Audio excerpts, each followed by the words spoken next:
Zamboanga City!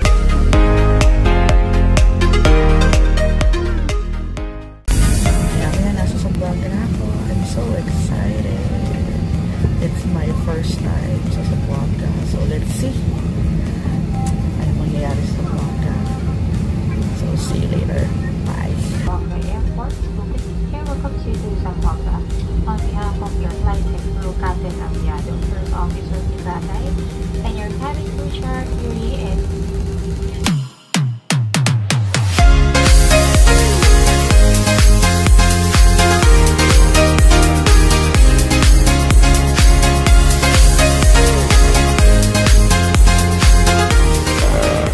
Ayan, nasa labas na ako ng airport. Okay, ayan. So papunta na ako ngayon ng Paseo del Mar. Ayun yung parang gateway papunta ng Santa Cruz Beach. Kung gusto mong makamura, sasakay ka ng habal-habal. Sasakay ka ng habal-habal papunta dun sa Paseo del Mar. So ayan, sasakay na ako. Punta na ako. Ay, meron na po. Punta na ako. Okay. Actually, di ako nasakay ng single na motor eh. Nakakatakot eh. Pero 5 to 10 minutes lang daw. Okay, let's see. Kaya papunta na akong Paseo del Mar. Lalabas lang ako. Kakalabas. Sumakay ako ng habal-habal. Habal-habal. Nagkakapit na ako dito sa Paseo del Mar. Port area.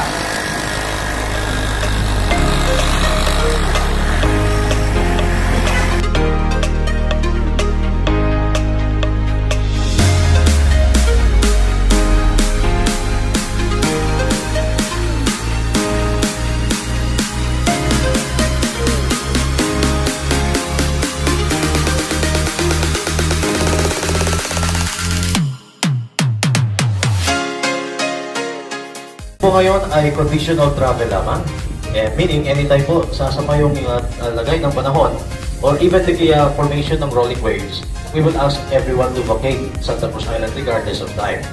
If you're quite hindi kayo amenable sa condition na to, you may cancel your tour or you may reschedule your tour. But if you'll pursue, then we'll consider ang inyong registration as a sign na kayo po ay amenable sa kanong condition. Okay? Ito po gagawin natin. And then, sa mga may reservations, please do not forget your code sequence. Yun na po tatawagin namin, E1, E2, E3, R1 to R17. We will not call names. So, pero conditional travel lang. Conditional travel, so kailangan mag-register. Mag-register bago pa pa. So, kahapon pala walang trips dito. Buti na lang ngayon nagkaroon. Thank God. At bumuti na yung weather. Makapunta kang picnic. Bypass law. That is a shortcut for expanded national ethic. Ang haba, nakakainis. Mas importante lang mo alam niyo yung do's and don'ts bago pumunta doon. Because we're charging violations. Ano yung pinaka-importante? These are the do's and don'ts. Everything that needs to be disposed must be disposed back here on the mainland. Nothing must be left in the island, the smallest of things. We're practicing the garbage in and garbage out policy. You'll be the ones to dispose of your own trashes upon your return. Aalis na kami. And then, nung nakita ko yung bangka, naloka lang ako ng very, very light. Kasi ayan yung itsura ng bangka.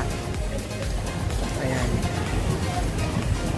So, wala siyang katig. So, yung dalawang parang balancer, nakakaloka, di mamaya swing ng swing yun. So, good luck talaga. Pero safe naman daw eh.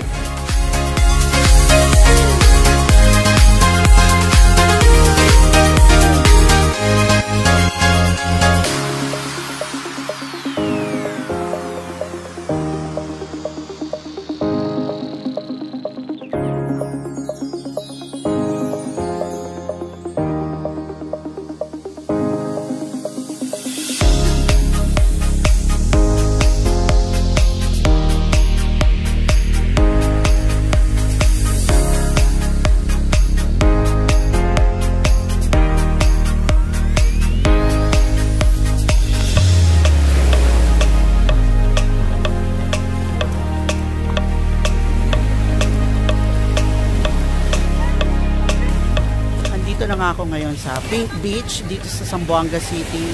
So, it's like 10 to 15 minutes mula dun sa city proper. And then once na makarating ka dito sa island, ang bubungad sa'yo is super linaw na tubig. Ayan.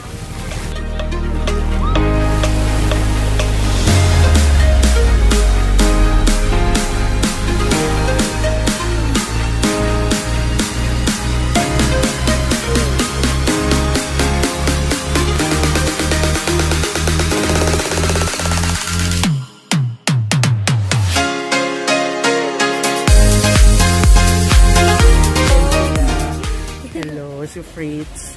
Ano po, si EJ. Hi EJ. Sino si EJ? Ako po. EJ. Moy. Si Mona. Mona po. Hi Mona. Ayan. So magkakaklase kayong lahat? Yes po. Saan kayo dun sa Zamboanga, University of Zamboanga? Apo. Anong course nyo? Ano po? Pharmacy. Pharmacy na kayo. Pero yung sa ano po, so yung nadaanan niyo po, ano yun, senior high school? Senior high school yun. Sa main campus po. Anong year nyo na? Fourth year. Fourth. Ay talaga?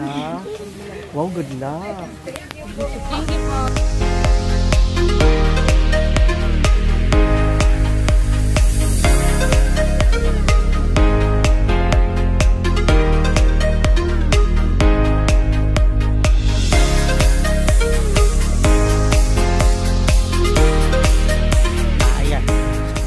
Kung pink ba talaga ang buhangin, but first of all,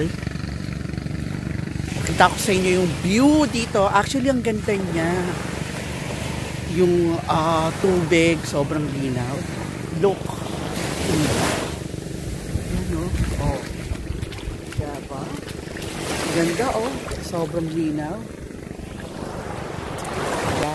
So kaya siya nagiging pink dun sa mga nadurog na tawag dito corals na kulay pink. So parang naging granules na siya, kaya nagiging pink. Mahalo siya dun sa mga puting sand, kaya nagiging pink. Kaya no, pagbasa kitang kita.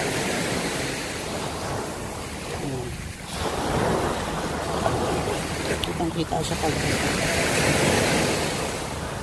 So, ganda, malinis ang tubig. Kasi, may mga, kapag nag-violate ka ng mga do's and don'ts nila dito, may, may tawag dito, may penalty. So, sobrang strict nila rito. Sobrang strict nila dito, kaya kailangan susundin mo lahat ng mga rules and regulations nila. So, tapos may bubungad sa iyo ditong I love Zamboanga na signage. Tingnan natin dito. Yan. So mamaya papapicture tayo dyan. Papapicture tayo dyan. I love Zamboanga. Yan. Papakita ko sa inyo yung example ng corals na humahalo dito sa buhangin ng beach dito. Kaya nagiging naging kulay pink.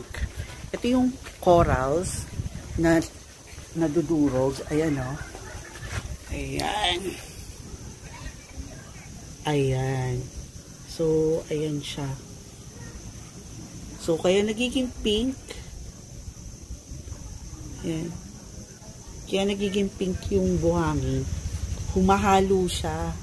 Nadudurog siya kasi hinahampas ng alon. Kaya nadudurog. Tapos, ayun. Kaya nagiging pink siya. Ayan. Mga nagbebenta rin ng mga souvenirs. Keychains, accessories. O, ganito sa magnet. Bye pa. May mga uli. Sige ate. Apuyin mo, sunugin mo. Sana sa makalit kasi. Libre yung manok. Oh, legit.